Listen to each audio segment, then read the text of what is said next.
All right, what's going on, guys? Welcome to another episode of Bro History. It's Henry Zamota and Danny Abdel-Jabbar. What's up, man? How are you? You feeling better?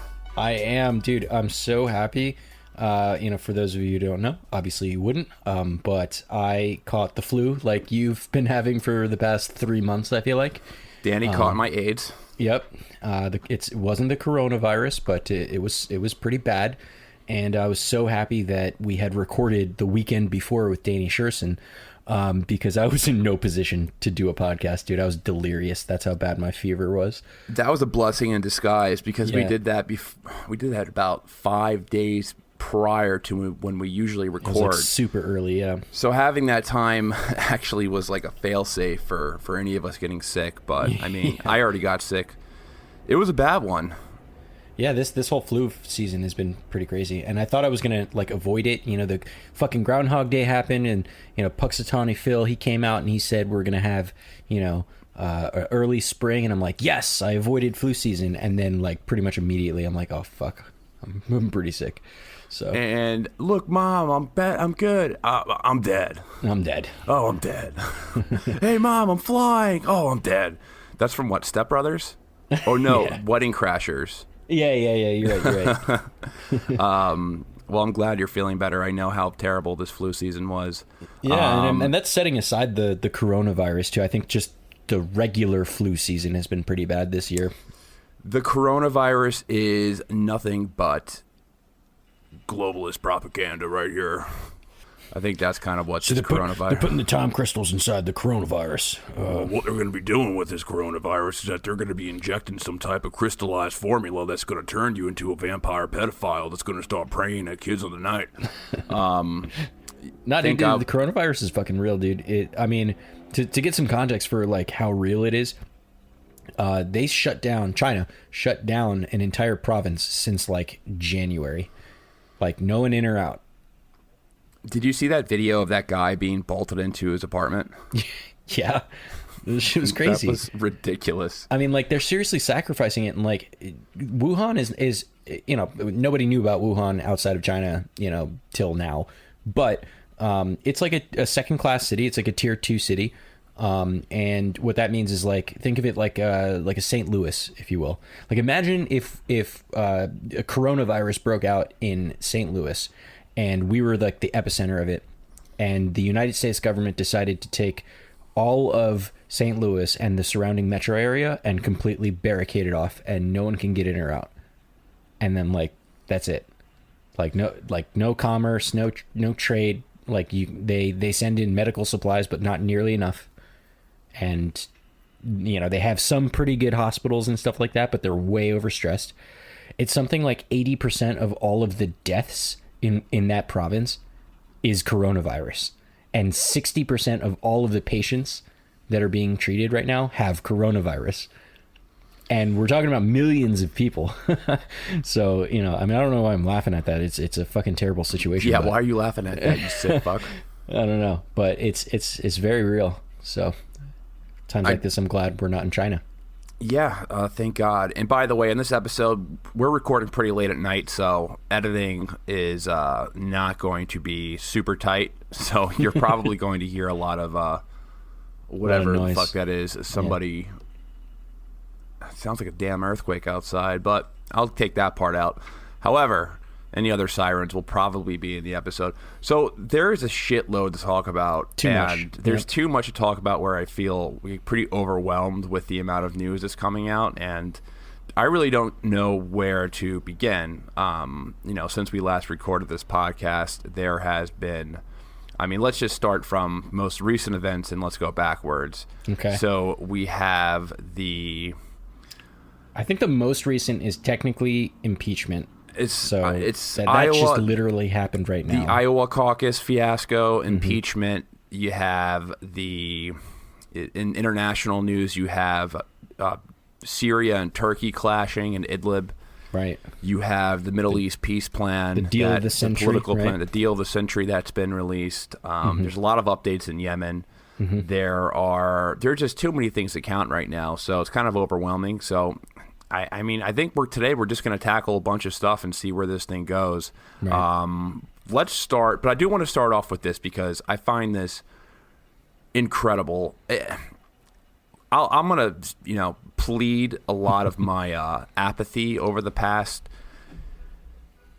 3 months, 4 months. I've become very apathetic of domestic politics in terms of impeachment and even the election that's going on right now. I have not been. It has not captured my full attention. So I'm gonna just plead that before we start talking about this. But I plead the fifth. However, let's start with this Iowa shit show, because I've read the headlines on this. I've watched some like funny YouTube videos or just like internet commentators people, like Jimmy Dore talking about it, and it's like what exactly happened, because you actually know about these apps and stuff, and I just want to hear. There was a total shit show. Pete Buttigieg comes out on top out of nowhere. Joe Biden is... Yeah, he got smacked. Good old creepy Joe got smacked, which I'm not really that surprised of. But what the fuck happened? What happened? All right, so the place that I want to start is just caucuses in general, because a lot of people might not understand the caucus process. I think it's kind of neat for some reasons, and I also think it's very undemocratic for other reasons. But I'll talk to you guys about the whole process, and then I'll tell you what went wrong. So, caucusing, unlike, primaries or just regular voting, you don't go to a polling place and step inside a machine and push a button and that's it. That's not how it works. How it works is you must physically go to a place. It's usually like a gym or like a school or like a, fucking post office. I don't know. Any place where it's big enough to fit a bunch of people. And every precinct, every voting area has one. Now you go to this place, and let's say there's 100 people in your precinct that showed up for this caucus, and everybody has to basically segregate themselves based on the candidate that they like, right? So if you're for Pete Buttigieg, you stand in this corner. If you're for Bernie Sanders, you stand in that corner, and so on and so forth. Now, if you happen to be one of the weirdos that came in and decided to caucus for Marianne Williamson or some shit, right? Well. Hey, that was my mom. I'm joking. My mom's super conservative. Okay, so if you chose Marianne Williamson as an example, right, and that's who you wanted to come caucus for, and you come to find out oh shit, nobody showed up for my girl. Basically, when you get there, they take a head count of everyone there. So if we figured out that there's 100 people, and then based on the number of candidates on the that are represented there, they figure out a number mathematically. And that number is what we would consider a candidate viable, which is a super interesting term to use. But your candidate is not viable if you fail to meet a minimum number of people supporting that candidate, right? So poor one voter for Marianne Williamson, she or he has to now decide to join someone else's camp, or you could just leave. That's also a thing. But if you decide to be, hey, I'm here, I might as well figure it out, right? Now it's time to do what's called a realignment, right? And that's when all of the viable candidates' people try and poach the people from the candidates who are unviable. Right? So there's going to be a group of people, so Yang Gangers, your Mike Bloomberg folks, whoever actually caucused for him, and a bunch of other people, and they try to win you over to their side. And then after a short period of time, then everybody's in their new respective camps, and then they do another count, and they see, all right, do we need to realign again? What's the deal? In certain precincts, it was so many people that they had to do it again, right? So 2 realignments. So at the end of this whole spiel, we now have groups of people for each candidate, and once they've decided, okay, cool, we're at viability, now this precinct has a certain number of delegates that they'll send to the the caucus, the statewide caucus, right? So let's say in this 100-person precinct, they're giving out 5 delegates, right? And Pete Buttigieg gets 2, and Bernie Sanders gets 2, and Elizabeth Warren gets 1, and Joe Biden doesn't get shit because he got smacked, and that's how they do it. Now, they write it all down, and now here's where things got fucked up. So this year, a group of, I think it was Harvard students, they had developed a software application that was going to help basically facilitate the reporting of those numbers from all 1,700 precincts in Iowa, right? So they have 1,700 of them. It's quite a few, right? And basically what they were doing was they were taking a picture of their paper that they wrote down all the, information for, and then they were entering in some data into the application on their phone, and then they would send it off to the DNC headquarters, who got all the data. And, the idea was pretty great. I'm all for technology. I think, I feel really bad for these, software developers because, for lack of a better word, I mean, they made something to try and make a difference and make things a little easier in what sounds to me like a crazy voting situation. I mean, on the one hand, I like it because it's kind of like ranked choice, where if you show up for one person and that's just not going to work out, you can pick your second best, right? And that I like a lot. On the other hand, it's super undemocratic because there's no like early voting. There's no like, what if I'm deployed somewhere, nothing like that. So like, if you're not there, you're not voting, so there's drawbacks to everything, but it's definitely a messy situation, and you could be there for hours doing this. And so they try to make this application to make this a little easier to report back so that everybody can get the results faster. I mean, all of these campaigns spent millions of dollars in Iowa because it is the first state, in this primary season. And, understandably so, they demand to know that the results in a timely manner, as do the American people. And so I feel the worst for these software developers because they're out here trying to do something right, trying to do some good by the United States, and it just blows up in their face. So what happened was the application was capturing the data correctly, right? So they were getting the pictures, they were getting the data that was inputted into the application. What wasn't working correctly is the reporting component, right? So once we plug in all the data, we look at it. So the thing that records the vote. That's the most important part. Yeah. The recording part worked. The reporting work did not. So when recording, meaning I put the information in, that worked. Figuring out, like tallying up all the numbers, that didn't work. Yeah, right? the most important part. I mean, they're both equally as important, but you need the report. You need the reporting part to work. You do need the reporting part to work. That's what makes this whole thing like important. But the cool part about it is, and the not so devastating part is that it was capturing the data. So like worst case scenario, you can go into that database and manually report on it, right? Like I can go in, pull up the damn spreadsheet and calculate it my damn self, right? But, and this is the part that triggers me. For those of you who don't know, in my regular day job, I'm a sales operations manager. I basically do a fuck ton of reporting for a tech company. And anytime that any report that I run even looks a little bit off, it's like all hands on deck, like shut everything down. We're manually counting this now, right? And, for me, it's like a stressful situation because it's my job and it happens every now and again.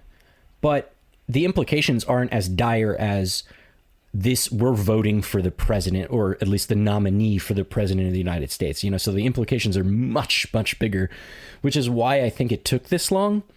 But I still don't understand for the life of me how it takes like a full day, like almost 24 hours to get the full picture. They had all the data they needed. They've confirmed that it wasn't a hack, so that's bullshit. That's not real. And it wasn't that it wasn't recording the information correctly. It was. But the process of them going into the underlying data that was input and calculating it and verifying that against the paper records that they kept took a fucking long time. Like a really long time. And that's what happened. So this guy, this chairman of the DNC in Iowa, is taking a lot of heat right now. As he should, yeah. As he should. The buck stops there, Why did it take so long to report that, to come out with that information? And also the other thing is that everyone who's a Bernie supporter is going to be highly sensitive to any type of foul play. Anyone who voted for Bernie with Hillary. I think Hillary Don Clinton Jr. essentially stole the election from Bernie Sanders. Oh, well, the DNC stole it for her. The DNC, yeah, exactly. Better phrased. Right. So Well, so the thing is, like, Don Jr. tweeted, which I don't follow Don Jr. often, but he had a really poignant tweet, and I'm like, I could see where you're going here. He said, I guess the DNC hasn't learned that, rigging a primary didn't really work out well for him last time. And I'm like, oh shit, sick burn. Sick, literally burn, Bernie. But no, I don't have any reason to believe that there was any foul play going on there. It's honestly just a pretty simple situation. Like, they tried to use some technology, it didn't work. It just goes to show you, and unfortunately we live in this like 24-hour give me my news feedback immediately kind of world.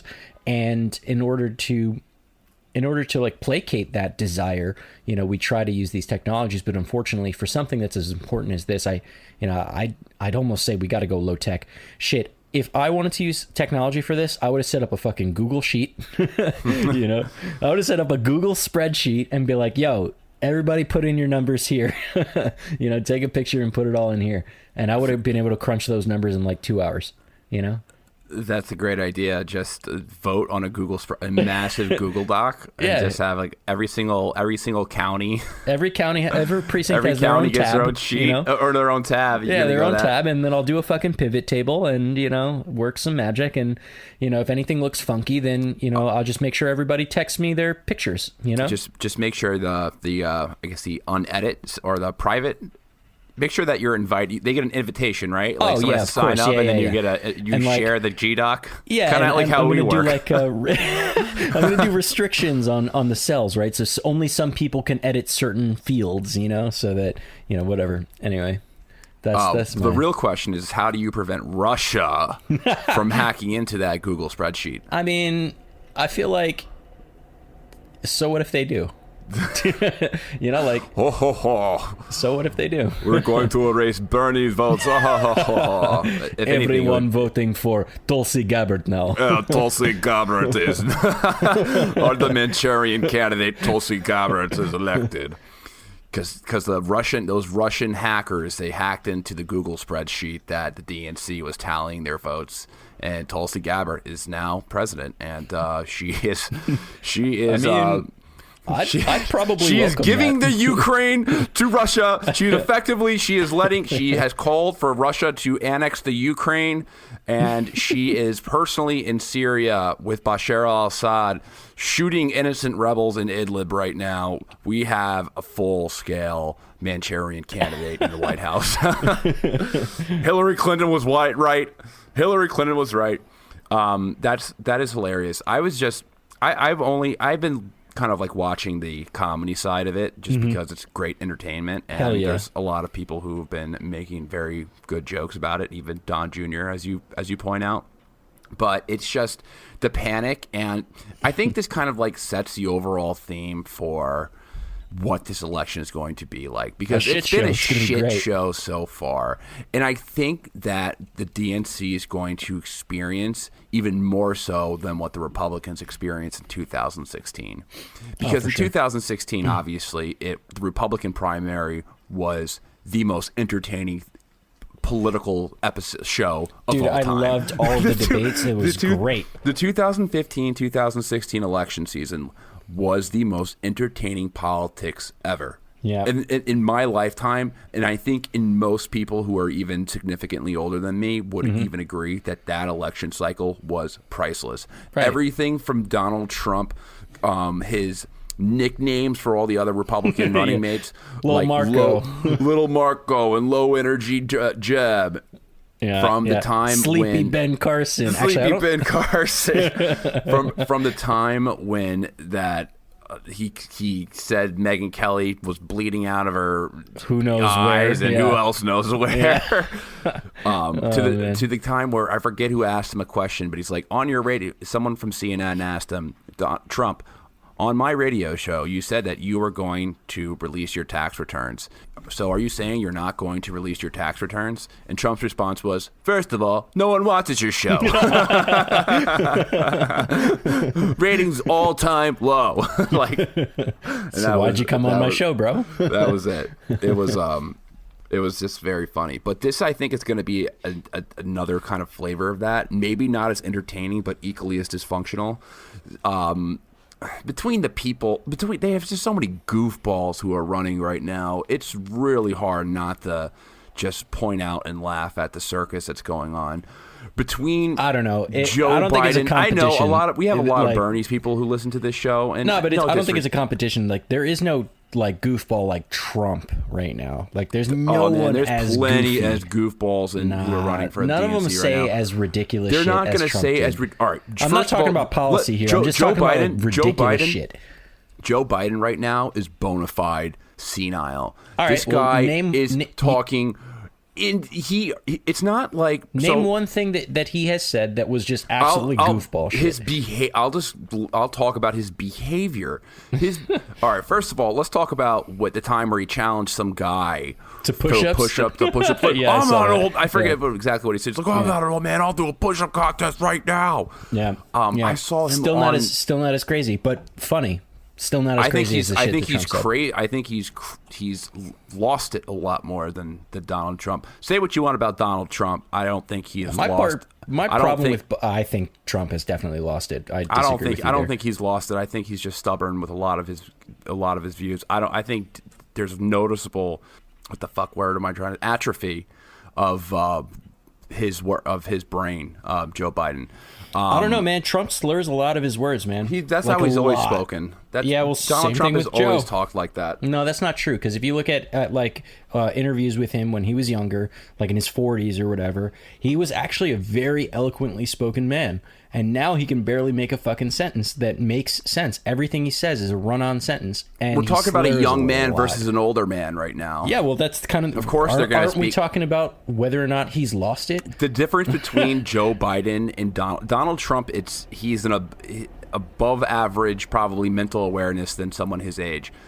Joe Biden is probably where a 77 or older would probably be, as far as his behavior. And not just that, his behavior, like just the creepy Joe pictures of him sniffing girls' hair and stuff like that. The creepiest thing I've seen from Joe has been gross. Him kissing his 19-year-old granddaughter on the lips. Just so many times at the podium. Like, it's creepy. I'm sorry, like, if you come from a family where that's, like, normal with y'all, no judgments to y'all, but I find that slightly disturbing. It's weird. And when you're a grandpa and you're kissing, it's just a sick thought. And all the sniffing of hair, there's like enough. Let's put a pin on this and save this for another day. Yep. So, all right. So there's impeachment. Yeah, let's talk about that because we need to. Yeah. So this is something that we've talked about it a number of times, and I don't know if we're ever going to come to an agreement or see eye to eye on this. So we don't have to anymore. It's over. We don't have to anymore. So I don't know how much time is worth spending on this, especially since we've only talked about this on one episode. Two, technically. Two episodes, and they're pretty good. But I am just so happy. I am so happy this thing is over. You know what? Surprisingly so am I. Probably not for the same reasons as you, but I'm happy it's over too.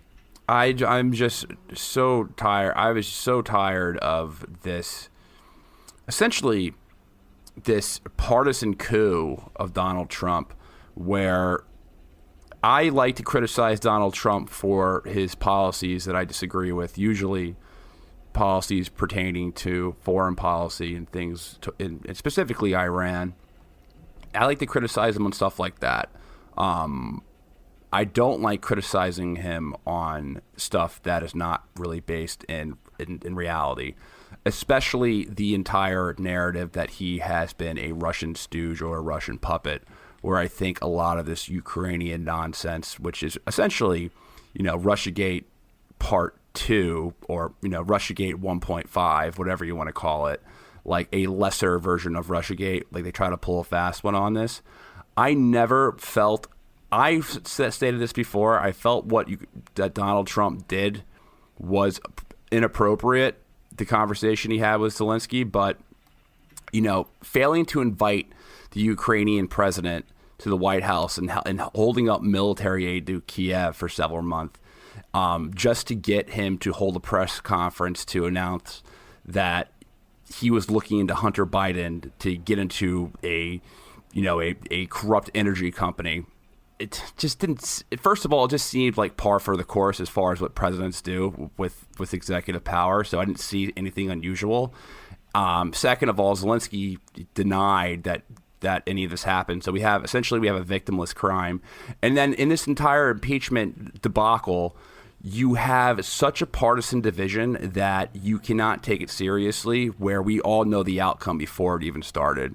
So I will concede that the actions that any president would take, stuff like that, or withholding aid, which I don't believe that the U.S. should be giving Ukraine any aid at all.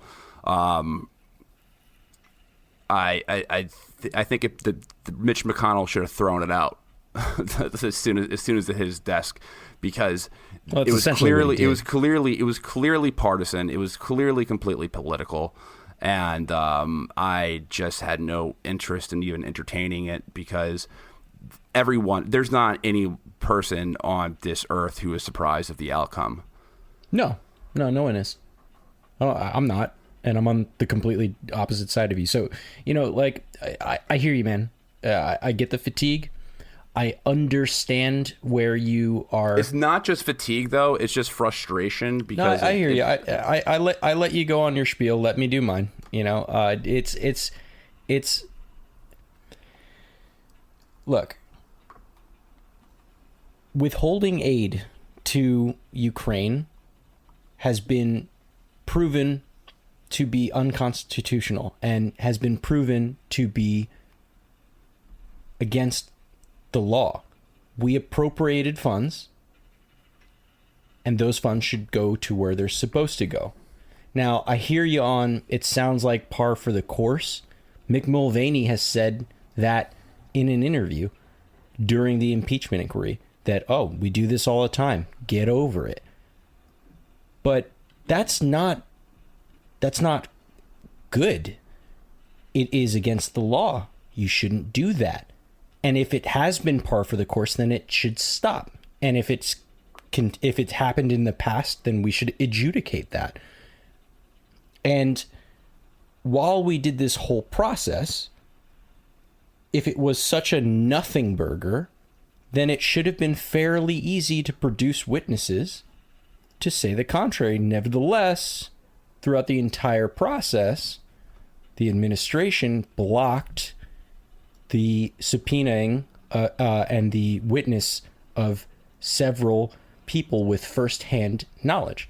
And now during the impeachment process, while it was in the House, which is largely partisan, I agree with you, there's definitely some partisan motivation to get Trump out of there for a number of reasons, and they finally found something that they thought they can stick him with, right? And it is a legitimate thing. There was enough evidence, in my opinion, to at least ask the questions and bring in the people that are relevant. And they brought in a lot of people. Some of them testified for in the affirmative, meaning that he did something wrong. Some of them testified in the negative, meaning he did nothing wrong. But there were still many people with firsthand accounts that were not allowed to speak. And then just very recently, Bolton comes out with this manuscript, and it was leaked, and evidently in this book that he's writing, he accounts what the House Democrats had been trying to prove. The fact that he instructed the withholding of that aid to Ukraine for this reason, which was to investigate Joe Biden and the fuck was that? The other thing. I'm losing my mind here. Anyway, but Bolton can't testify because executive privilege or something. I don't know. And it's about the principle, right? So you can think that it's not that big a deal, but if it's on the books as a law and it's supposed to not happen, even if everybody was doing it, doesn't make it right. Like, technically, jaywalking is against the law and everybody does it. Jaywalking is inconsequential. I don't believe that this was a victimless crime because aid was withheld to a country that's at war. I disagree with the idea that we shouldn't be giving Ukraine aid. However, regardless of my opinion on that, we appropriated such funds, and it was done in a bipartisan fashion, and the president has no right, legal right, to withhold that aid specifically for personal gain. So that abuse of power one, I thought was pretty strong, even though we weren't able to get firsthand accounts because of the second article, which was obstruction of Congress, which I think is a really stupid way of saying it. It's just obstruction, right? Not allowing witnesses. And all of the argumentation on the Republican side, in my opinion, had been just kind of cognitive dissonance.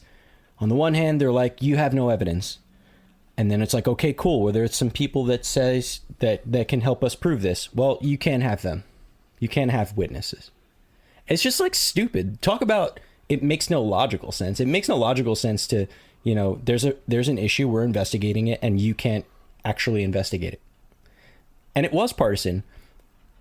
In the House, it was partisan towards the Democrats. It was basically all the Democrats voted against all of the Republicans, and that's how they pushed it through.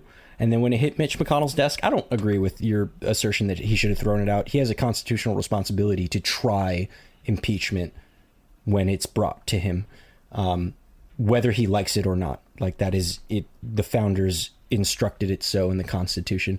But just, he effectively did the same thing, which is cool. Well, y'all did a partisan thing. We're going to do a partisan thing.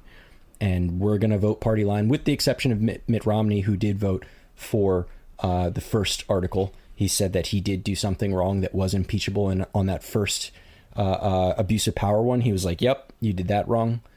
Murkowski said, that, it's unfortunate that Murkowski is a Republican.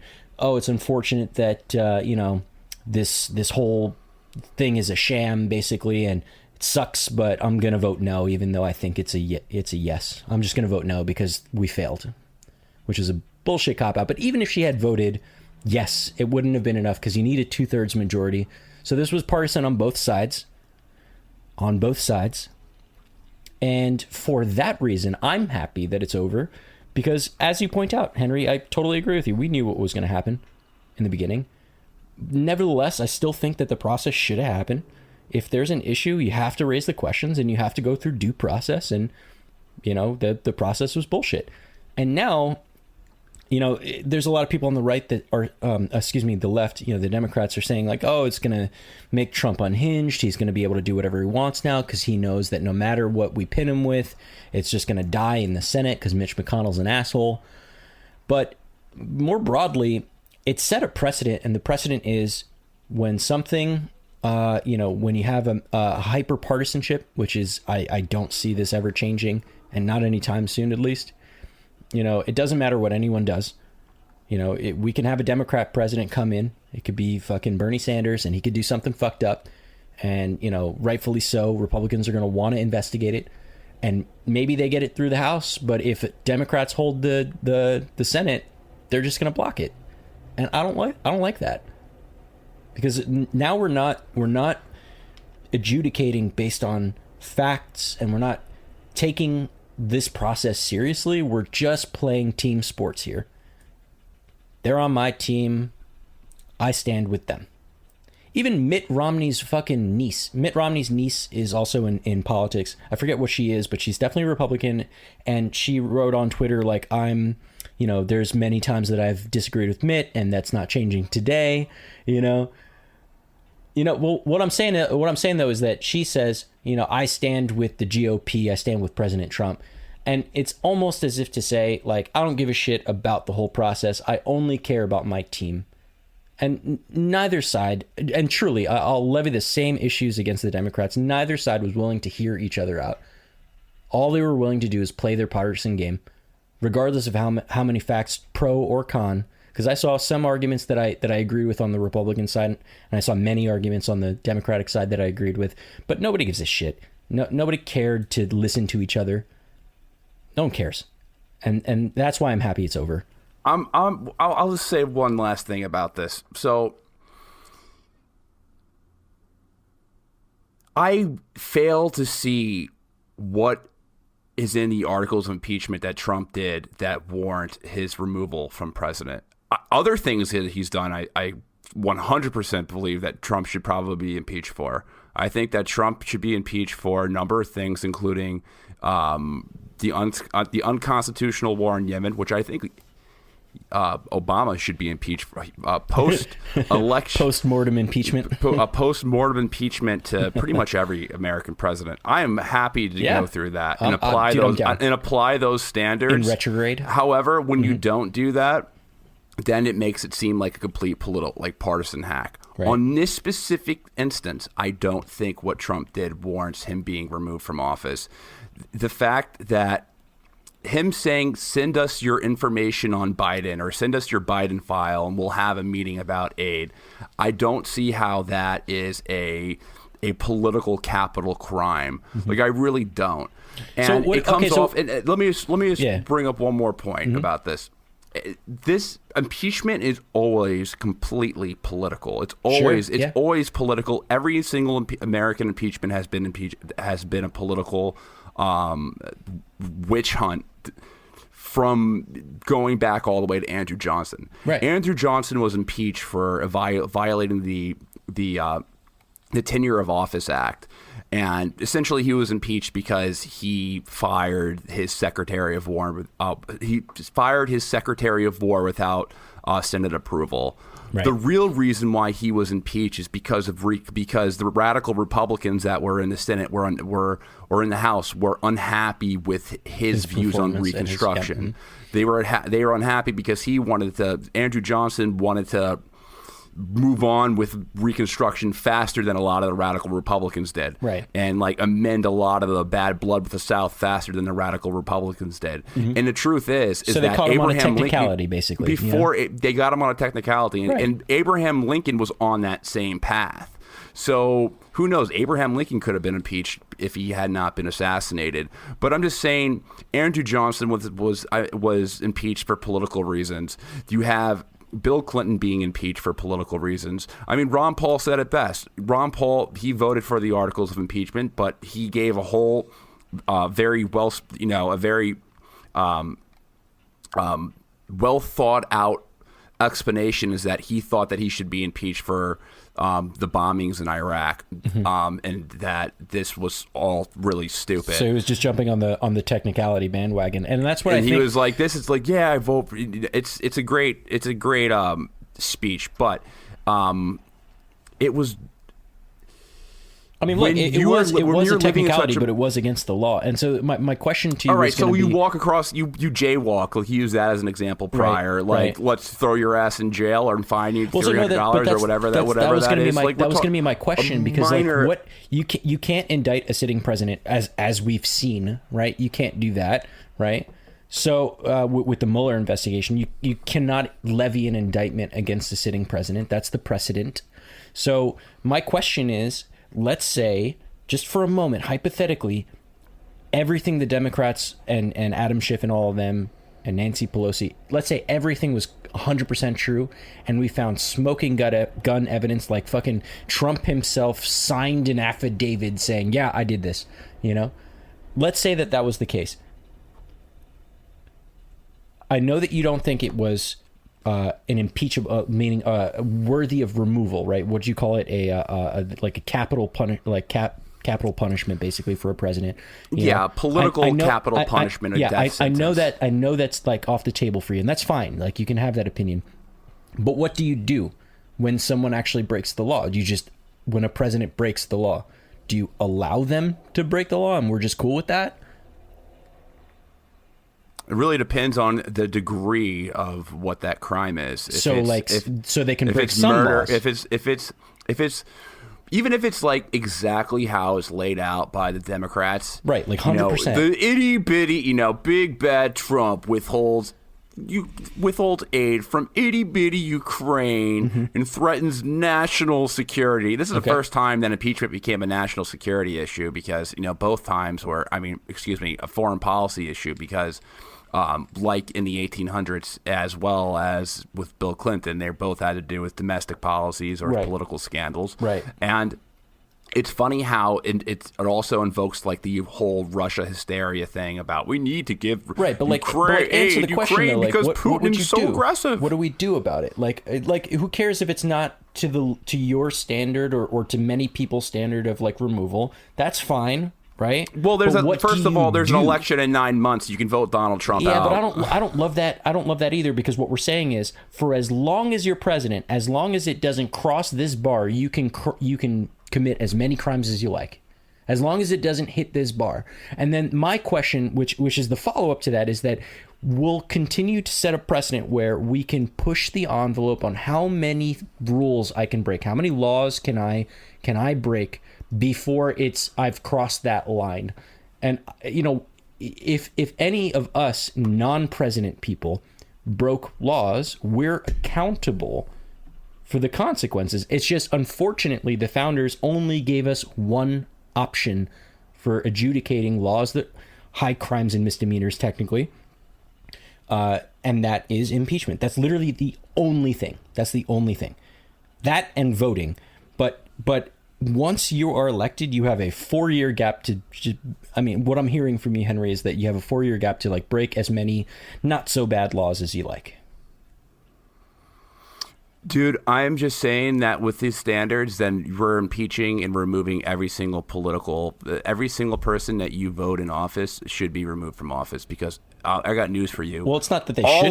All you of still them, have to get a 2/3 I'm not saying majority in they the should Senate. be. I'm saying that all of them are committing low-level, white-collar type crimes. And we should put a stop to that shit. I think we should put a stop to that as well. But this is not the example. This is not the example to use, because if you do that with the way the country is right now, which it is pretty polarized compared to other times of our life. We've gone through different, I mean, probably in our life, it is the most polarized, maybe not in the country's life, because there have been very polarized periods of this country before even Donald Trump was elected president. However, there's always using this is not the battle to fight.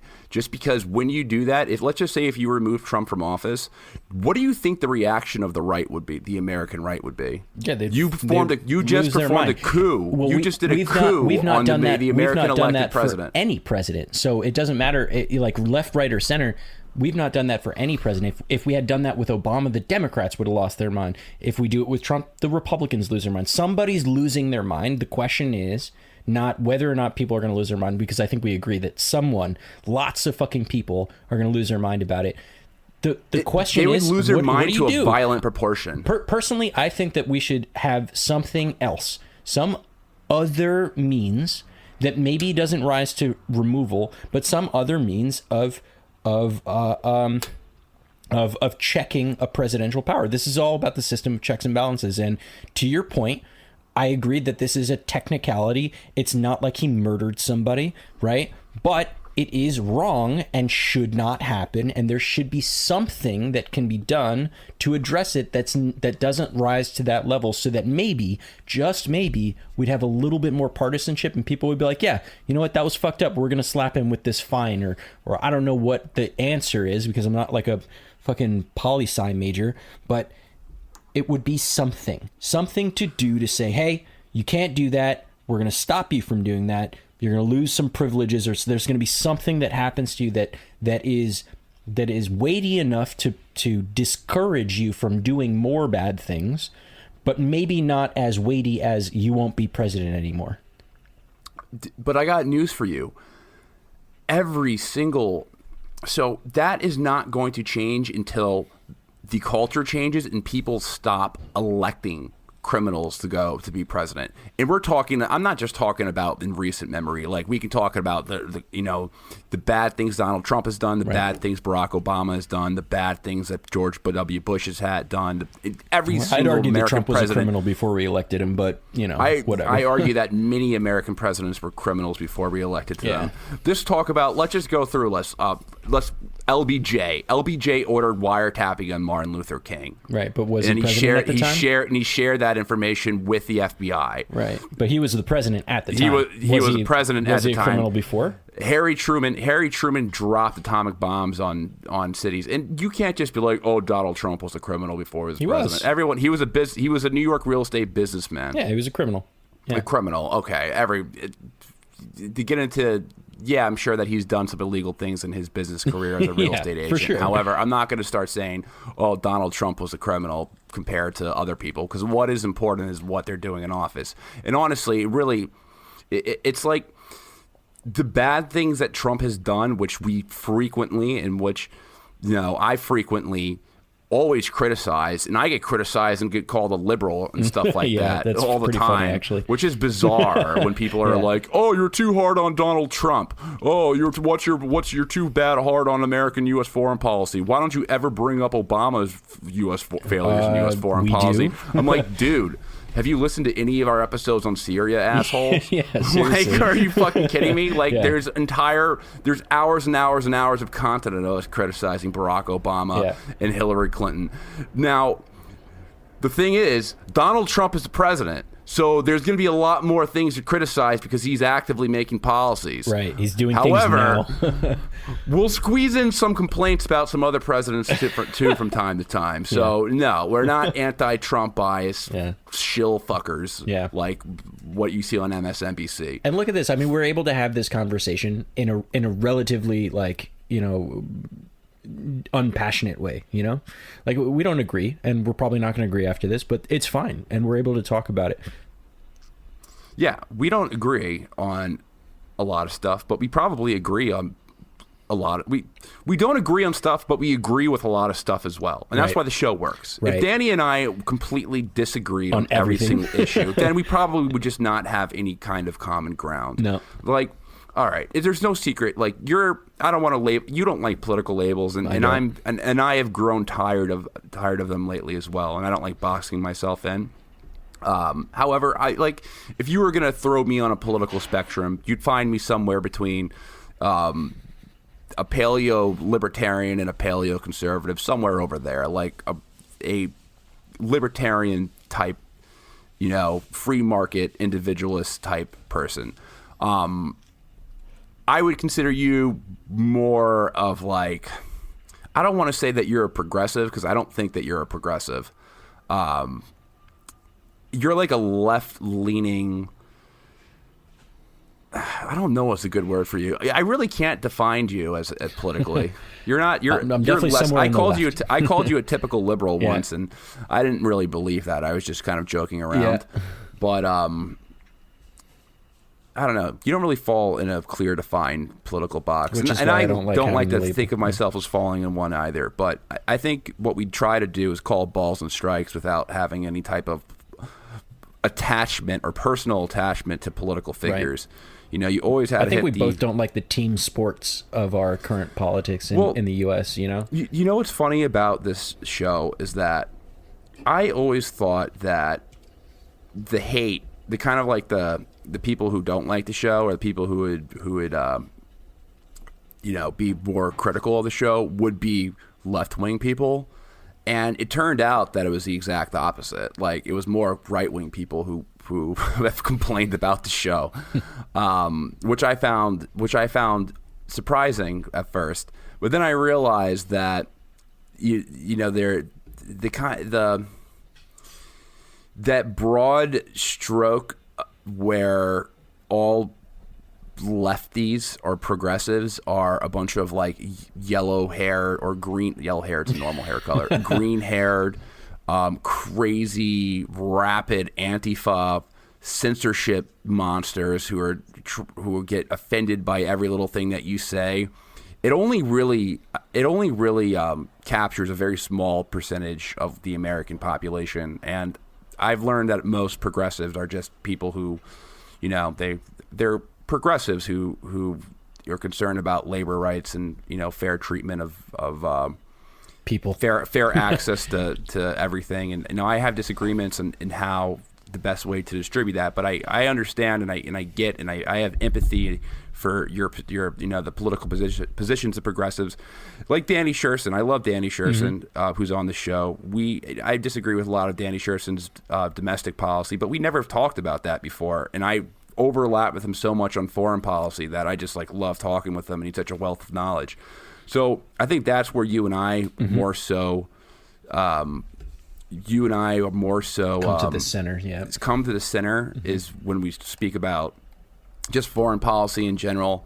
and that's I wouldn't what the say show's center about. because usually center foreign policy equals George Bush center policy, George Busher policy. But we're able to find common ground. They're not just foreign policy as well, but like a lot of things regarding like tariffs and stuff. I know we agree on a lot, and just different things on economics. But at the end of the day, like you should be able to have conversations with people who don't see eye to eye on, and you shouldn't be agreeing with anyone 100% because that's just weird. Because that means if you agree with somebody 100% of the time, that probably means you don't have any thoughts of your own. So you just kind of latch on, and you're like, okay, what does this person think about that? What does this person? There's got to be something that you disagree with somebody on, or some topic that even your favorite, political theorist, you disagree on. Like I love Thomas Sowell, for example. I'm a huge Thomas Sowell person.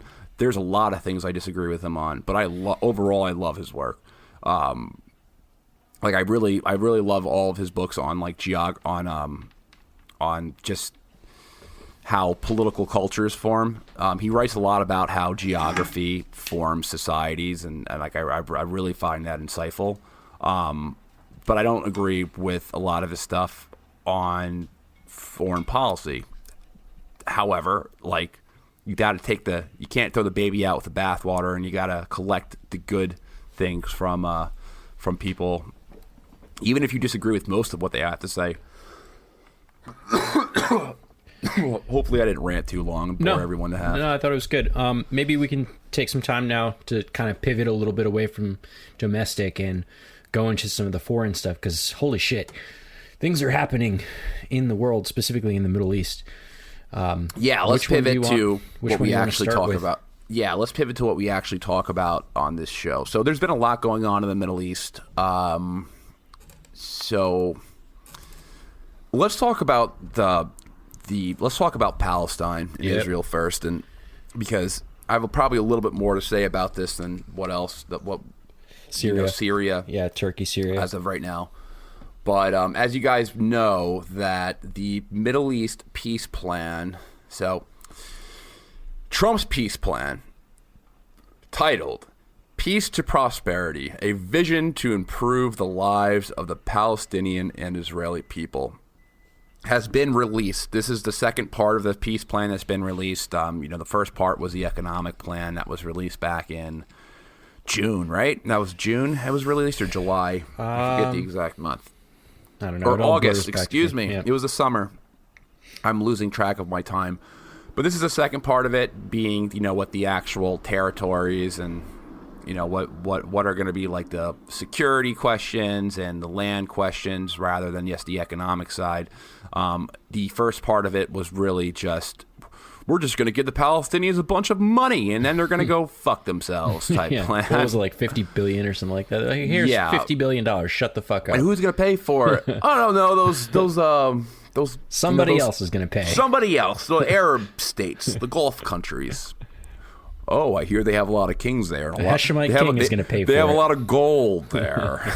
Like a collection of Gulf states, like, the League of Arab Nations, including like Saudi Arabia, Qatar, Jordan, Oman, like Jordan. They were all supposed to collectively put some money together and save the Palestinian people. Like, let's just be honest. A lot of these countries don't care anymore. A lot of these Arab countries, I think they got their own things to worry about. They don't have the same sympathy for the Palestinian movement that they did back in the 1960s and 70s. Well, I mean, when Abbas recently went to the Arab League to give a speech, and this is where one of the big news came out of this, which is the Palestinian Liberation Authority, PLO organization. Excuse me.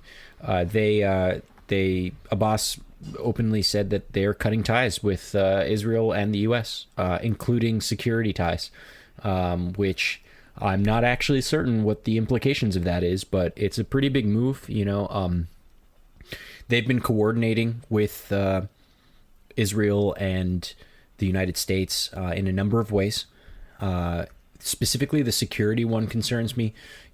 There are many occupied areas in West Bank, where both Palestinian security forces and Israeli security forces work together to try and keep what semblance of normalcy they have. And without that, there could be, honestly, there could be a pretty big headache for Israel, to be frank. It's going to be annoying as shit for the Palestinians too, but they feel pretty passionately about not accepting this deal that Trump put out, and I understand it. They weren't consulted on it. They weren't a party to drawing up the plans, and I am half Palestinian as a disclaimer. I wasn't raised that way, but it is part of my ethnic heritage, and so I sympathize with a lot of the things that they go through, but at the same time, there are, areas where I think, we could be finding some compromise, but unfortunately, they're not the people that have the upper hand or the leverage in this situation. And this deal of the century clearly demonstrates how little say they have in their own authority, in their own autonomy, and in their own destiny, frankly. They weren't part of this plan. Trump, or rather Kushner, and Netanyahu got together in a room one day and were like, all right, cool, here's what we're gonna do. And then they said, here you go, here's the plan. I mean, that's not a negotiation, that's not a peace plan, that's one-sided. And I can see where I can see where their hesitations are in accepting it on its face.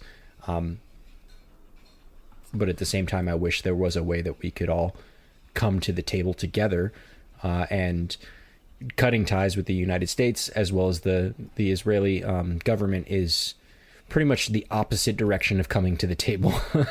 It's so Abbas has kind of took that back, the cutting ties. He kind of said, no, just kidding, we still have ties with Israel and the United States, but he is going to push back on it at the UN. Now, I know Iran is calling him up and telling him to oppose it. It's kind of funny because Iran probably supports Palestine more so than any other Arab country at this point. However, Iran's doing that as a bulwark against the Israelis, they're just because they're in a cold war. So it's not because Iran has any sympathy for Palestinian people. Right. They're just like a useful tool for them right now. Yeah, they're just kind of like a useful tool. However, it is really just it is really sad, and the problem is that Trump is bragging about that. There's kind of like a misrepresentation, and honestly, the Trump administration is being called out by anyone who's really an expert in the region there, that this is complete horseshit. Right. He's bragging about the Palestinians getting more than what they controlled under the Oslo Accords, and he's been saying double. They've been using double. They're going to be getting double the land that they used to have. It sounds like a sweet deal, right? It sounds like a sweet talking point as well.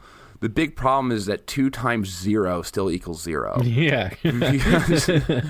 because they don't have any control over any of their occupied territories. Are not Palestinian controlled territories. It's Swiss cheese, as Danny Scherson has pointed out. Swiss cheese is the common analogy. Another common analogy is an archipelago instead of a landmass. Yep. It's like you can really use any type of analogy, but what you have is that you have a land, you have a circle, a territory that's riddled with settlements that are Jewish only. So the problem is that there's settlers inside the country that have built racial colonies within the country. So what do you do with the settlers if you're going to make a peace plan? Just think about if the United States was occupied by China somehow, and they took the western part of the U.S. and left the eastern part intact. However, within different parts of the eastern part of the country, there were only Chinese cities or towns everywhere. Let's just say there was 20 of them across the country. and It would be a lot more than 20, but continue to build them. There would be, I know, I'm just using an example. Yeah. But that's the way it is. Like, there's racial colonies. But then they build roads between the settlements and the mainland, and then they erect walls around them. They set up military checkpoints. So now, in order for you to get from one of the American areas to the next American area, actually you can't, because there is now a wall and a road dividing the two sides, and that's that. And they're these roads are like Jews only roads or Arab only roads. It's segregation at its finest. It's segregation at its finest, but it's probably even a little bit more intense. Yeah. Like, people like to use the word apartheid for Israel, for at least the occupied territory, right. occupied territories. However, I don't even think it's apartheid. I think it's probably a little bit more severe than what South African apartheid was, because in at least South African apartheid, there wasn't this militaristic behavior by the South Africans. I'm not saying anything good about the South African apartheid system. It was terrible, but they didn't want the black Africans to leave the country, because a lot of the black Africans were part of the the peasant working class. Right. The Israelis rather just see the Arab diaspora, or the Arabs within the country, to just disperse into their other Arab nations, because, like, why not? You have all these other good Arab countries. You're just Arabs, go over there. There's no such thing as a Palestinian. That's just a made-up thing that came up, that was invented in the 1950s. That's like a common thing. It's like, oh, there was no Palestine. They were just leftover Arabs from these different tribes. And Palestinian identity wasn't. It's like a new phenomenon. There was no Palestinian culture, which is like not really true. It's not at all. It's also, it's not true. It's also just like, it's disrespectful, and it's like offensive in a lot of ways. Like, imagine if, a lot of people do say that Jews don't, they don't have any claim to Israel, and that's fucked up, right? But yeah, it's just disrespectful. And let's put a pin on that, because I want to talk about that after we go through this peace deal. So, in reality, it sounds a lot more like a Roman consul. Yeah. Dictating demands on a Gallic tribe. Like, all right, so for security. So, the security of the Palestinian Authority can, and in this plan, will be overridden by Israel at any time under any pretext. So I took a quote from the plan. Upon signing the Israeli-Palestinian peace agreement, the state of Israel will maintain overriding security responsibility for the state of Palestine, with the aspiration that the Palestinians will be responsible for as much of their international security as possible, subject to the provisions of this vision. The state of Israel will work diligently to minimize its security footprint in the state of Palestine, according to the principle that the more the state of Palestine does, the less the state of Israel will have to do. So Israel will have overriding security responsibility for the state of Palestine. And Sheldon Richman, who he just wrote a big article on this, who I plan on having on the show to talk about this in a lot more detail, but I want to finish his book first. I recommend reading it, because he actually kind of puts a lot of this in context. But I really do feel like this plan was constructed to ensure that the Palestinians would reject it. Sounds like and really the goal of this plan was to establish... What song is playing in the background? It sounds like if this stays in, Middle you Eastern have to write music. us in and try to figure out what the song was. It was like Middle Eastern music, which is kind of funny. It's playing again. All right, it's gone now. So this plan was constructed to ensure that the Palestinians would reject it. Like, there was no way that the Palestinians were going to accept this plan. The plan was essentially leaked. At least a lot of this information was leaked already. A lot of it was rumored since 2018. And I think really the goal was to establish a new diplomatic frame of reference to replace the Oslo Accords. Right. Because a lot of people, when you're debating the Israel-Palestine, whatever, when you're discussing that, or you have opposing views, a common talking point is that, well, we gave we gave Palestinians a chance for peace and they didn't accept it. We gave them land and, we were going to concede so much to them and they didn't accept it. I think this is the new Oslo Accord argument. Right. So, and what I mean is that this was purely political for not only the Trump Netanyahu camp, but even Benny Gantz, who supports the plan, who is Netanyahu's chief political rival in Israel. It's kind of like setting it up to, we offered you a peace deal and you did not accept it. So in the future, when this argument comes up, which it you will, can say, which it will, which is not going away anytime soon. We gave you a deal for peace where we were going to give you double the land that you currently have, and you did not accept it. How can you say that the Palestinians don't want to destroy Israel? How can you say that the Palestinians want peace when Israel, all they do is offer peace and extend the carrot rather than the stick? They made them an offer they had to refuse. What do you mean? We gave you this deal where you would have double the territory. You would have double the territory. You would have, in reality, it's not double the territory. Yeah. Also, there's these questions about the territory because they were offering additional, currently Israel territory to Palestine that were on the border of the West Bank that are largely Arab. So, talk about your idea that Israel would prefer just the Arab people go away. Now there are plenty of Arab Israelis that would now find themselves living in a Palestinian state, and many of them don't want to. They live in Israel. That's, how funny is that? The triangle, so the Arab Israeli towns close to the Green Line that are like on the border between Israel and the West Bank. This has been talked about for a while, though. Like, this isn't like a new phenomenon. Israeli politicians have talked about how do we get rid of these Arabs? Yeah. Let's, maybe we can just toss them in the West Bank or something. Fuck. And, politically speaking, like, this is like again, another politically charged movement, because isn't it something like 20% of Israeli citizens are actually Arab, right? And they vote as such, right? And so what's an easy way to just get rid of that problem? Just not have them be a part of your country anymore. I mean, that would be the best way to preserve the Jewish state, is to get rid of the non-Jews within the country. But yeah, like that, I think that idea has been floated around for a while. Yeah, now they don't even want that. Like those Arabs don't want that. I mean, I would, those Arabs rather live in Israel. Yeah. because Israel is, I mean, we say a lot of a more functional political economy. Right.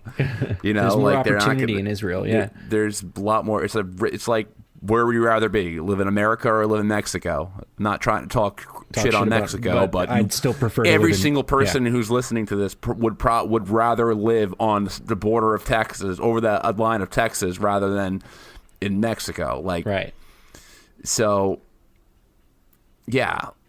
Yeah, if it's El Paso or Ciudad Juarez, we're definitely living in El Paso, without a doubt. Where would you rather live, North Korea or South Korea? Exactly. I mean, not throwing too much shade on Palestine. It's certainly not North Korea, but the sentiments are there. Yeah, it's not a good place to live. So, East Jerusalem as the capital. So this is like another thing that's going to be thrown into talking in like the that your Uncle Bob is going to listen to on Rush Limbaugh, which got that award. Is Rush Limbaugh sick? I honestly he has stage 4 lung cancer, and Trump just gave him the the Medal of Freedom, which is the highest civilian honor anyone can get. Which look, I obviously don't agree with anything Rush Limbaugh says, and I don't like him. But trying to be objective here, you can't just toss those medals out willy-nilly to radio guys. Like, what did he really do that was so worthy of it? Sorry, that's a side tangent that we don't need to get into. Well, where were we before? We were talking about, so what your Uncle Bob is going to hear on Sean Hannity is that not only did the Israelis give the Palestinians double the land, but they also gave them a capital in East Jerusalem. So the plan it suggests the idea of a Palestinian capital in East Jerusalem. Mm-hmm. And it's the section in East Jerusalem that's located in all areas east and north of the existing security barriers. So it's like a series of small town, and like the town that they're specifically talking about, or they have been talking about, because these aren't like new ideas that are in this plan. These are all ideas that have been around for a while. Right. Abu Dis was named, and Abu Dis is a slum. It's been occupied by the IDF since the 1980s. Because of the occupation, it lacks any type of infrastructure. Not the infrastructure that you would associate a capital city with. Right. And when this came out in 2018, because again, these aren't new ideas, this was already, like they already said no to that. Yeah, they already expressed their outrage. Yeah. So back in the 80s, they're like, hey, how about Abu Dis? And they were like, no. 2018, how about Abu Dis? It's like, we said no already.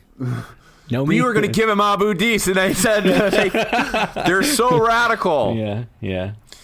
But yeah, it just sounds like a bullet point of like talking points. Mm-hmm. So, refugees. So the Palestinian this refugees. is a big one. Yeah. Palestinian refugees. So for context, these are all of the Palestinians in the Palestinian diaspora that do not live in Palestine. Right, they live in other countries, many of them in the surrounding Arab countries, places like Jordan, Lebanon, Syria, stuff like that. A lot of those countries that they live in now, they're second-class citizens. They don't have rights. They don't have access to social programs. They're in some of them live in tent cities and have for generations, and it's a really, really shitty situation. And under international law, there are rules that dictate that refugees be allowed to come back to their country of origin after the threat, the danger, is over, and allows for it. And so, with this particular one, this is like a very rankest, bullet point here is that the Palestinian refugees would not be allowed to come back, and they just you can't come back. So, hey, Palestine, you get a state, but your people can't go to it. Like, can you just think about that for a second? Like, how ridiculous does that sound? I know, you create a state for somebody, and you're like, yeah, but your diaspora can't come back. Right. It would be akin to if after World War I we set up, Israel as the Jewish state, and all of the Israelis all of the Jewish people that were living in Israel can stay, and that's their Jewish state, but everyone else everywhere else can't come. All the Jews that were survivors of the Holocaust couldn't come. They can't come. No, they can't. They're not can't allowed. Come. No, they're not allowed. It's the question they're is trying like, to come. why? It's like, why though? Why not? I don't know the answer of that question. I mean, I have my guesses, and my guesses. What are your guesses? My guess is that they don't want these people who have, these generations of people who have been living in really shitty situations, right? Who probably have been harboring resentment towards the Israeli government for as long as they can imagine, and who some of them might be descendant of or even directly related to intifadas, and they don't want them coming back into greater Israel or the Palestinian, statelet, because they're afraid that they're gonna band together and try and do another intifada.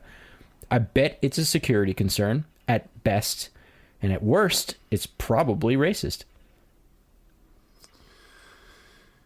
Yeah, well, at least they're going to give him some compensation from some anonymous global fund. So pay them to go fuck themselves. I know. There's global fund that's being talked about. I don't. It's maybe I'm completely wrong about this, but I don't think it's clear at this moment what this global fund is. Again, it's what I keep on hearing is that it's going to be some fund from like the Arab monarchs that are going to pay for all this stuff. I mean, this is the wall that Mexico is supposed to pay for, essentially. Yeah, but they're supposed to be compensated from it. Like, who knows what they'll be compensated for? And even if they were compensated, I think, again, I want to point this out because we had a really good episode with Danny Sherson and we talked about it in detail. But it sounds like, okay, cool, they're paying them off, but like the point is that they're not citizens of the places that they live now, and those countries won't grant them citizenship there. So they would forever be in a limbo where they don't have a state of their own that they can go to, and they're also not citizens of where they live, and all of their descendants can never become citizens there, and none of them can ever like move past this situation that they're in. They're just stuck there forever. So no amount of money that you can give people, even if it was an exorbitantly amazing amount of money, even if somehow this magical global fund was, perfect, there's nothing will change their situation. All that money that they wouldn't be able to build a new city in Lebanon. Lebanon wouldn't let them. Lebanon won't let them have jobs in Lebanon. Lebanon won't let them apply for social welfare. Lebanon won't let them go to schools there. Lebanon won't let them do shit. There's no amount of money that would make this better. I know. What are they supposed to do? Just like create nothing. They'd just be sitting on the money. It's supposed to use it on sitting on money or create black markets with that money. There's probably a lot of. It's not like they can use it to buy shit either, because like in a lot of cases they just legit cannot participate in the economy. Like they can't they can participate in the illegal economy. Yeah, of course, but like they can't walk up to like a car dealership and be like, "Yo, I got all these billions of dollars and I can't make a state, so I'm just gonna buy a dope ass Ferrari." And like, you know where they can get some dope ass Toyota trucks? I know exactly where they can get some dope ass Toyota trucks. In Idlib. Yeah. In Idlib. Yeah. In Syria. Yeah. Let's pivot to that, Yeah. but let's touch one more thing before we get into that. So the settlements. So, all right. I encourage you to look up a map of the new plan. It looks a little silly. It's very silly. It looks the whole situation is silly. But you'll notice the key things that I think that you need to notice are that there's no port access for any of these territories. Seaport, that is, right? Seaport access. And you probably won't let them build an airport either. They're not going to, of course not. There's no border. You can't create borders with other countries, so there's no border besides the border in Gaza. Which it's probably still going to be locked down. Which is locked down.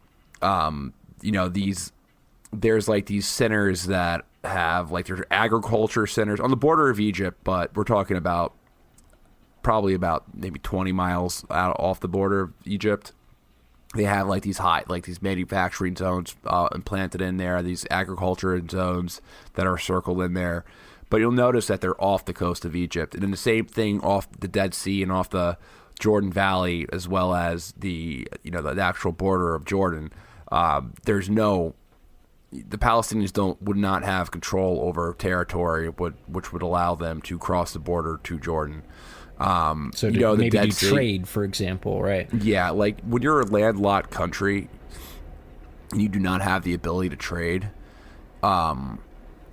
you're essentially, I don't want to say you're not a country, but you are lacking. You're dependent on your neighbors. You're dependent on your neighbors for transferring the transferring of goods and services, and they're going to tax the shit out of it. They're going to tax the shit out of it. So you're creating middlemen for trade. Mm-hmm. That's why port access and pipelines are so important. Now, when you have this middle, when you look at the Middle Eastern economy, and in this podcast and future episodes, this is actually a subject I plan on hitting hard, like the Middle Eastern political economy. But if you go, when you're building a pipeline, let's just say if you have oil, the goal of the pipeline is to get that pipeline to the sea. so you can get it to a ship, preferably in a deep water port, so that ship that can go and trade that oil. If you're a country that does not have access to the sea, then you have to put that pipeline through other countries. With each country that pipeline goes through, there is a tax which decreases your profit margins off the oil, because you have to pay a tax, and oil is traded off a global price. Not to mention, then you have to depend on the host country with which the pipeline goes through to maintain said pipeline. Exactly. And like, pipelines may not be the best example, but I just want to give you an idea of how, like, if you don't have control of your borders or access to the sea, then you are fucked. Like, you could be you're going to be bullied by other states. They don't have access to the Dead Sea. And it's like, my friends growing up who went on Birthright and stuff, that was probably their best moment on Birthright. Like, oh, I went to the Dead Sea. Like, it was awesome. Like the salty sea. I think it's like has something with salt. It's super salty, yeah. It's super salty, right? Yeah. And it's like a natural exfoliant for your skin. Like, they don't even have access to that. So it's like, we didn't even touch the settlements. All the settlements there are going to be connected by roads and tunnels. So there's like a West Bank Gaza tunnel, which I don't even know how that would work out. That sounds like a fucking massive tunnel. That would be a That's massive cutting tunnel. across the entire country. Now, Israel is small, but like not that small. We're not talking about like the tunnel between New York and New Jersey. That's a long tunnel. It would be like a tunnel from like Bergen County, New Jersey to like the tip of Long Island or some shit. From the tip of Long Island. Like, that is a super long tunnel. Like, not to mention, it's kind of silly. It's like, okay, cool, we're going to connect the two so that you can move around, but we don't want to see you. You have to go underground. I don't understand how that would make any sense, because like, if they're concerned about security within the West Bank, why would they create a potential connection point where Hamas can get into the West Bank? Yeah, well, because that would be totally unacceptable if they're like, you can have two completely separate, completely blocked off states. I mean, the Israelis would control the tunnels with checkpoints. Obviously, it wouldn't be like, but it wouldn't be infallible. But just like it would be. I could never imagine that being built in a million years. No. The tunnel like that being built. That's a massive infrastructure project. It would take forever, and it probably won't happen. And we can barely like do our own damn tunnels. You think they're going to do that shit? Yeah, they're not. That tunnel is not going to exist. But yeah, I mean, I'm those actually are the curious. main points. I'm going to Google how far between Gaza and West Bank, just to give you an idea in miles, because I'm curious now. And also, I can't see shit, so hold on one second. Gaza to West Bank. I would say about 60 miles or so. Let's find out.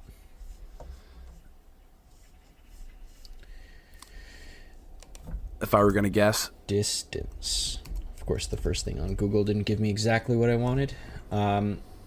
Okay, so as the bird flies, so a straight line, if they built a tunnel, it was a straight line, it's 58 miles. I was spot on. If you were to travel with an airplane, it would take 0.1 hours to arrive, but they're not letting people fly.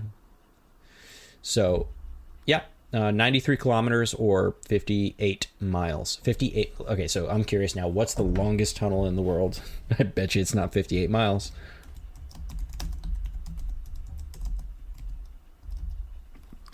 The longest tunnel in the world is... The longest tunnel in the world is Gotthard Base Tunnel. It's in Switzerland. Why would I guess China? This does not sound like a Chinese name. It's in Switzerland. It provides a high-speed rail link under the Swiss Alps, and it's 35 miles long. So we're talking about a tunnel twice as long as the world's longest tunnel, and that's the shortest distance between Gaza and West Bank. That's like if you somehow found a magical straight line and somehow it was structurally sound enough for you to be able to dig a tunnel between the 2 points, it would already be twice as long as the longest fucking tunnel in the world. So good luck. It's like a kid's drawing, this map. Yeah. It's like, oh, like this is how we're gonna make everything peaceful. Let's put a super duper tunnel over here, some bridges and all this stuff. High tech manufacturing industrial zone right here. They should just set up a trebuchet. Residential. They should just set up a trebuchet, like a really powerful trebuchet that will just launch people across. You know? What do you think? That will, well, how would you? There would be two. No, you just one on each side, and then they launch you across, and like you're not gonna live, but you'll get there. I do not know how you would be able to travel between those two territories with security measures that are taken in place. Yeah. Like I don't think it is possible to create a system where you can travel. Just to point out one of the things you said earlier about this deal, right? So Israel has overarching authority in terms of security. So they can, at the drop of a hat, say, nope, we're shutting down the tunnel. Why? Because we said so. They don't have to have a reason, because in this deal, they can do whatever the fuck they want, whenever they want. Think of all the potential Hamas smuggling antidotes. Like, oh, Hamas was going in the tunnel. Like, come on. I'll tell you who might be able to build the tunnel, though. Hamas. They're pretty good at building tunnels. They're pretty good at building tunnels based off experience. But yeah, this plan. It's crazy. Its plan is clearly not going to be accepted. So yeah, Syria. Let's spend a couple minutes talking about Syria to end this podcast. So to give you a quick update. So Turkey and Syria are fighting each other right now. Mom and Dad are fighting. Syria, I guess, is the easiest way to break the news to you. Syria and Turkey are in stressful conditions. Not full-blown war, because they haven't said that, but not full-blown war, but it's kind of war. Kind of war. People are dying, and they're fighting each other. They're killing each other's soldiers. Right. And what happened is that, so the war in Syria, there's one place left in Syria that has not been liberated. If you are, let's just say liberated. Yeah. I don't feel like giving multiple explanations. There's one area that has not been liberated by the Syrian government, and that is a province in northwestern Syria called Idlib. On the border Idlib is a town on the border of Turkey, and within this town of Idlib, there is a home to many of the Salafist troops that were the Salafist rebels that were kind of pushed in there during the war. Right. And they all... This is the last place they have to go. It was the last place they had to go. This is Al-Qaeda, by the way. We're talking about Al-Qaeda groups, Muslim Brotherhood groups, the Al-Qaeda affiliates. There's a bunch of them. Yeah, they're fighting each other. Costco brand versions of them, yeah. They're fighting each other. There's...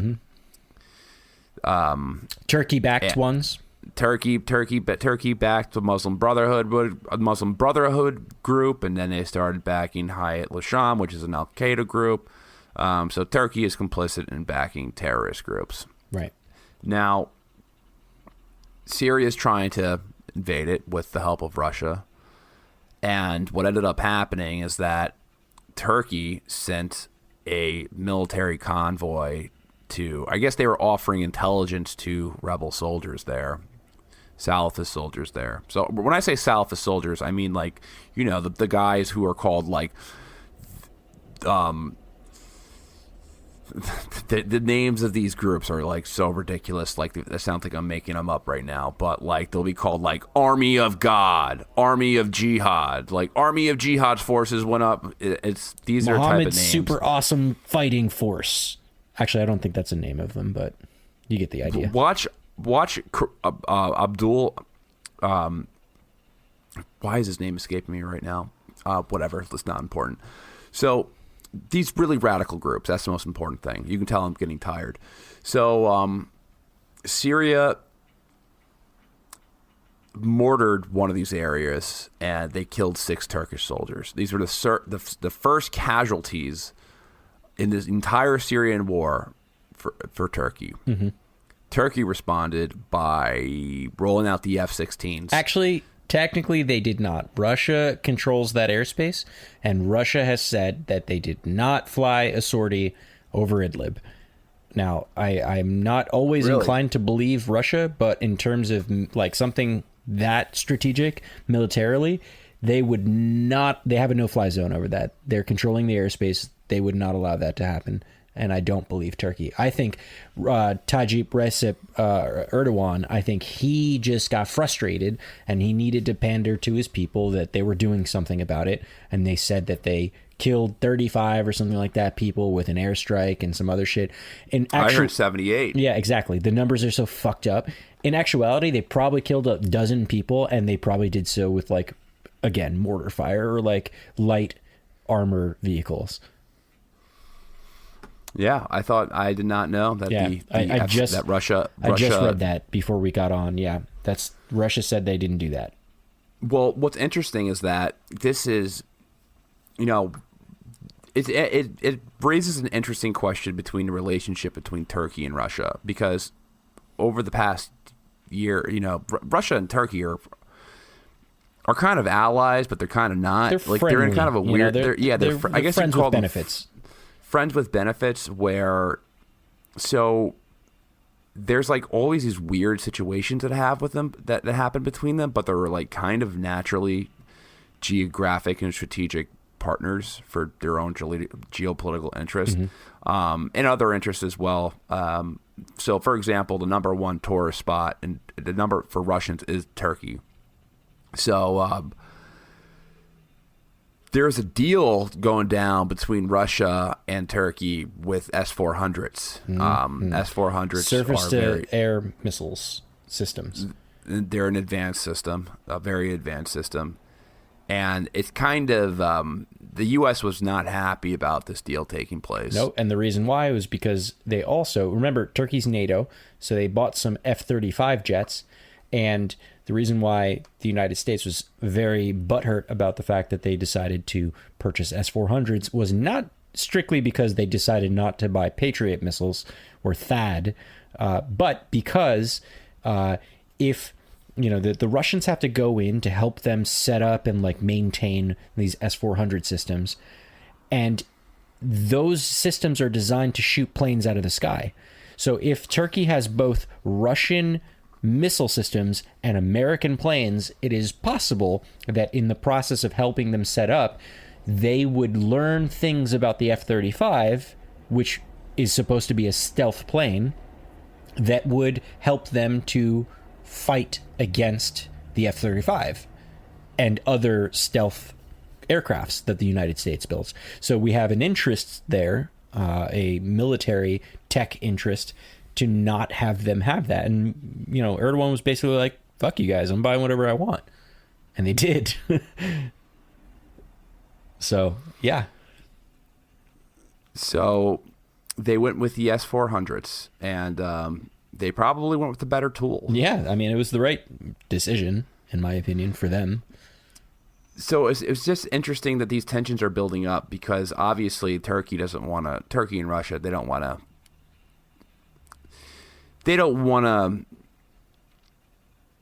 They're more important to each other than Russia. Turkey is more important to Russia than Syria is, probably. Yeah, as an ally, they're a way more powerful country. Right. They're also in NATO. Mm-hmm. There's more economic advantages to being partners with Turkey. However, they're still back in Syria for their own geopolitical interest, which is mainly their ports, cities, as well as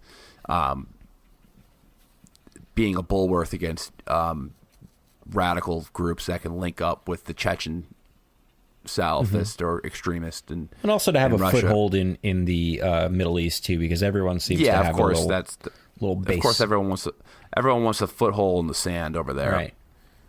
But just interesting updates that are going on right now. I'm getting tired, and I can't speak anymore in a smart, articulate manner. We'll follow the story, and anymore, I'll probably sound like an idiot.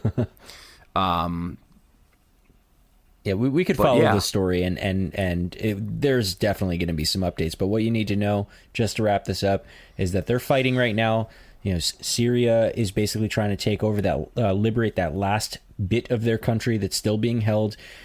Turkey has set up a neutral zone to, I'm not even entirely certain what, but they set up this zone where they're trying to make sure that the people that they back don't get completely decimated. They're trying to set up a zone where they can flood with the Syrian refugees that were in their country. Exactly. Right. Because they want to, a big thing with Turkey's interest in Syria is that they want to create a buffer zone between them and the Kurds in Syria. And their strategy, and I don't really even completely I don't buy that whole argument. We have a whole fucking episode about this. I don't buy it. I think it's silly. Turkey wants to put a bulwark of Arab. Make the damn buffer zone refugees in your own country. I completely agree. You should make the buffer zone in your own country, but that would mean having a bunch of, I guess, Arabs in their own. I don't know what they want to do, but it sounds kind of ridiculous. I don't think that would be a great idea for anyone to put the flood Syria back with a bunch of refugees with the only intention to I guess block Kurds from linking up with other Kurds in your own country. I think that's the thinking behind it. I mean, man, but both parties seem to be really fucking trigger happy because talk about no de-escalation whatsoever, they're just fuck it, fire, open fire. I know. Fucking you I say a lot of bad shit about Trump and stuff like that, but at least he had the wherewithal not to bomb the shit out of Iran when they downed one of our drones.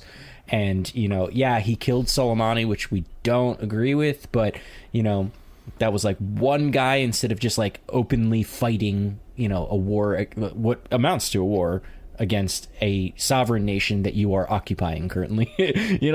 Those countries Syria and Turkey have so much more skin in the game. Yeah, it's their borders that they're fighting over. Yeah. So, if the U.S. was at a war with Mexico and they were in constant escalation, they would be, we'd be firing at their soldiers that many times. I don't know, or not necessarily war. But I'd like to believe that we would have more restraint and that we would try to exercise some diplomatic channels. I just the speed at which this has been escalating gives me the indication that they're not interested in diplomatic channels. They have their ideas, they know what they want, they have their interests, and they're willing to kill people over them.